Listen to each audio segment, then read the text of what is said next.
उन्होंने कहा जी इंडिया जो है वो ग्लोबली थर्ड नंबर पे आया है in terms of startup ecosystem. जी ये बताएं कि मतलब how come this is possible, यानी कि किस तरह इंडिया इस जो है वो ये माइलस्टोन अचीव किया, एक बात। और दूसरा ये जो क्या से बोलते हैं ease of doing business, what India is actually doing, कि ईज ऑफ डूइंग बिजनेस बहुत आसान है कि लोगों को कन्विंस किया जा रहा है, वो ऐसा क्या है? क्या सरकार की तरफ से माहौल जो है वो अच्छा है, या आप समझते हैं ब्रोक्रेसी जो है उसने जो है वो एक अच्छे तरीके से काम कर रही है, रेड टेपिज्म नहीं है? So what has actually happened and how this has actually happened? Ji.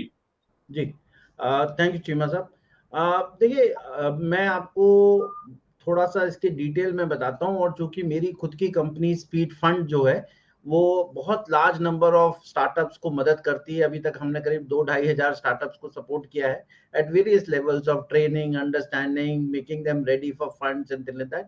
We have also successfully funded some of these startups. अब अगर आप देखें तो आप 15 अगस्त है कल, और 2015 में मोदी साहब ने ऐलान किया था कि स्टार्टअप इकोसिस्टम के ऊपर गवर्नमेंट बड़े फोकस करेगी, और 7 साल गुजर गए। इनफैक्ट उनके ऐलान में ये भी कहा गया था कि 16 जनवरी जो है वो स्टार्टअप डे के हिसाब से मनाया जाएगा पूरे इंडिया में।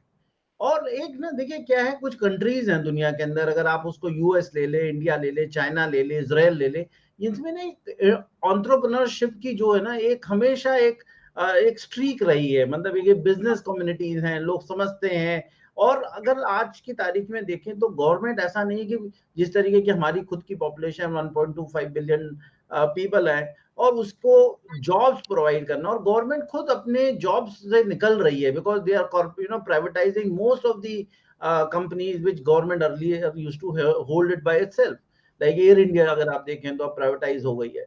सिमिलरली कॉर्पोरेट भी जो है वो कॉस्ट कटिंग में, एफिशिएंसी में बहुत ज्यादा इन्वॉल्व है, बिकॉज ऑब्वियसली कॉर्पोरेट को अगर प्रॉफिट करना है अपने आप को, तो उस प्रॉफिटाइजेशन के अंदर वो कॉस्ट कटिंग में एक ह्यूमन एंगल को भी लेके आती है। तो जनरेशन ऑफ जॉब जिस तरीके से हमारी यूथ पॉपुलेशन को चाहिए, वो एक एंगल से हमेशा चैलेंजिंग रहता है। तो एक थर्ड जो एरिया निकल के आ रहा है वो आ रहा है एंटरप्रेन्योरशिप। अब एंटरप्रेन्योरशिप ऐसी चीज है जिसमें आप एक किसी भी व्यक्ति को या किसी सेट ऑफ लोगों को आप इस तरीके से एम्पावर कर सकते हैं कि वो जॉब गिवर्स बने in place of job seekers. तो आज की तारीख में आप देखें तो बहुत सारी पॉपुलेशन है वो हमेशा जॉब सीख कर रही होती है। लेकिन अब एक सेट ऑफ सिस्टम आ गया है जिसमें कॉलेजेस में और स्कूल्स में भी अगर आप देखें तो इंक्यूबेटर्स और एक्सेलेटर्स बन रहे हैं, खास करके इंक्यूबेटर्स हैं जो कि एक सेट ऑफ जो एंटरप्रेन्योर्स जो वहाँ कॉलेज और स्कूल से निकलते हैं उनको ट्रेनिंग देते हैं। अब आपने एक सवाल पूछा कि ऐसा क्या किया। देखिए 3-4 चीजें जो हैं वो तो बिल्कुल ही क्लियर है पाकिस्तानियों को। जी जी। जिसके अंदर पहली चीज तो ये हुई कि आपकी जो गवर्नमेंट है वो सपोर्टिव है।